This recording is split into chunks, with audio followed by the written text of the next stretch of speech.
Olá, meus irmãos, bem-vindos ao canal Ministério Palavra do Senhor. Vamos dar continuidade ao estudo da Bíblia, meus irmãos? Hoje nós vamos iniciar a segunda carta de Paulo a Timóteo, né?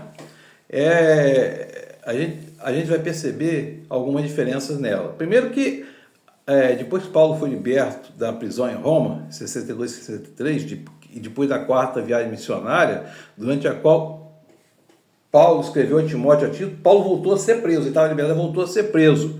E aí voltou a ser no reinado de Nero, né? Você já viu que a perseguição ao reinado de Nero é terrível, né? No reinado de Nero, entre 66 e 67. Foi nesse tempo que Paulo escreveu a carta a Timóteo, tá? E Paulo tinha 3 razões para escrever. Primeiro que ele estava preso, se sentia solitário, natural. Paulo sabia que o tempo dele de vida já estava chegando ao fim, que já estava cumprido o ministério dele. Paulo estava preocupado com o bem-estar das igrejas no período da perseguição sobre o reinado de Nero e vai chamar a atenção de Timóteo para guardar o evangelho, para persistir naquilo ali. E a terceira carta é que Paulo queria escrever à igreja de Éfeso por meio de Timóteo, tá? Capítulos 1 e 2 hoje. Paulo, apóstolo de Cristo Jesus, pela vontade de Deus, segundo promessa de vida que está em Cristo Jesus. Timóteo, meu filho amado, meu filho amado, graça, misericórdia e paz da parte de Deus, Pai e de Cristo Jesus, nosso Senhor. Dou graças a Deus a quem sirvo, com a consciência limpa, como serviram meus antepassados, lembrar-me constantemente de você, noite e dia, em minhas orações. Lembro das suas lágrimas e desejo muito vê-lo, para que a minha alegria seja completa. Recordo-me da sua fé não fingida, que em primeiro habitou em sua avó Lloyd e em sua mãe Eunice. Aqui na primeira, Paulo não cita isso, mas aqui citou a avó Lloyd e a mãe Eunice. O pai era grego, né? Por essa razão, torna a lembrar-lhe que mantenha viva a chama do dom de Deus que está em você, mediante a imposição das minhas mãos. E aqui é interessante que Paulo fala isso aqui. Paulo considerava mesmo Timóteo como filho, né? Pois Deus não nos deu espírito de covardia, mas de poder, de amor e de equilíbrio. Portanto, não se envergonhe de testemunhar do Senhor, nem de mim, que sou prisioneiro dele hoje, mas suporte comigo meus sofrimentos pelo Evangelho, segundo o poder de Deus que nos salvou e nos chamou com uma santa vocação, não em virtude das nossas obras, mas por causa da sua própria determinação e graça. Então Paulo coloca claramente aqui que não foi por obra que eles foram chamados, mas por quê? Pela fé e pela graça, né?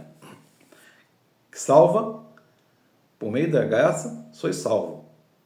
E na fé em Cristo Jesus, né?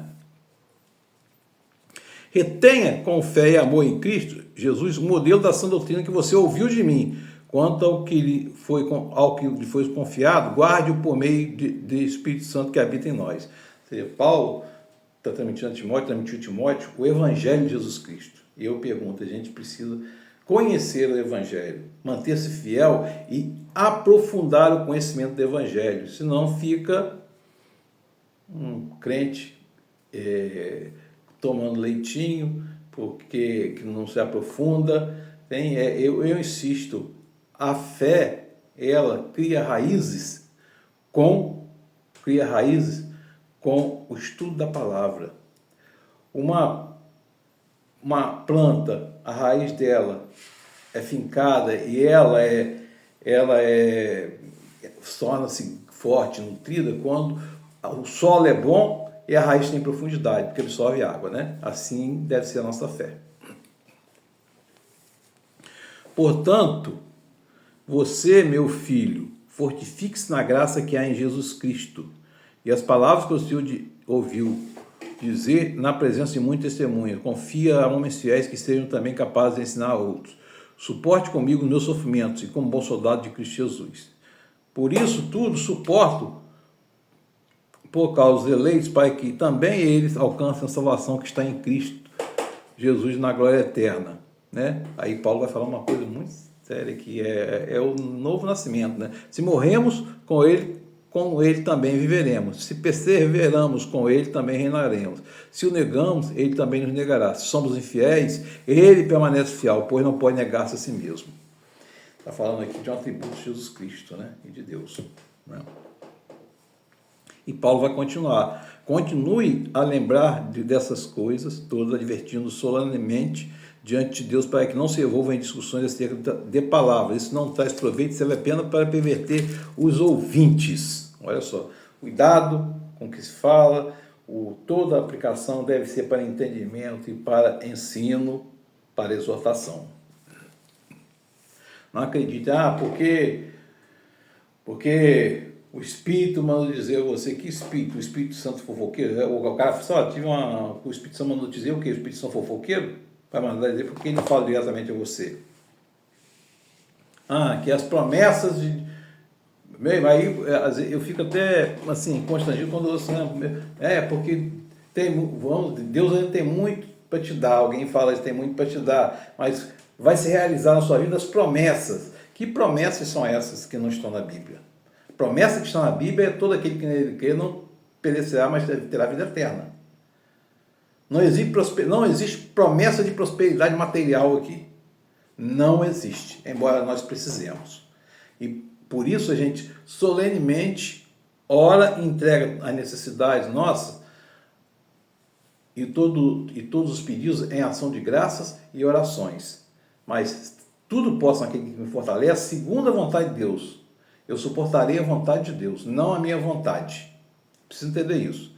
Não acredite, porque Deus vai suprir essa necessidade, Deus vai suprir, a gente ora isso. E olha só, antes de Deus falar para Deus suprir a necessidade, por que você, como irmão, não olha para o próximo?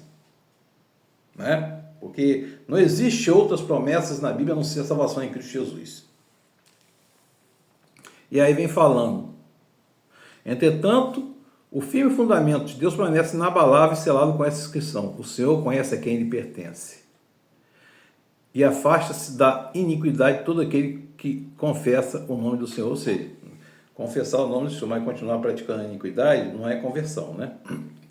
A nossa conversão é um processo de santificação que se dá durante toda a vida. Nós estamos em conversão, né? Numa grande casa há vasos que não apenas de ouro e prata, mas também de madeira e barro, alguns para fins honrosos, outros para fins desonrosos. Se alguém se purificar dessas coisas, será o vaso para a honra, santificado, útil para o Senhor e preparado para toda boa obra, meu irmão.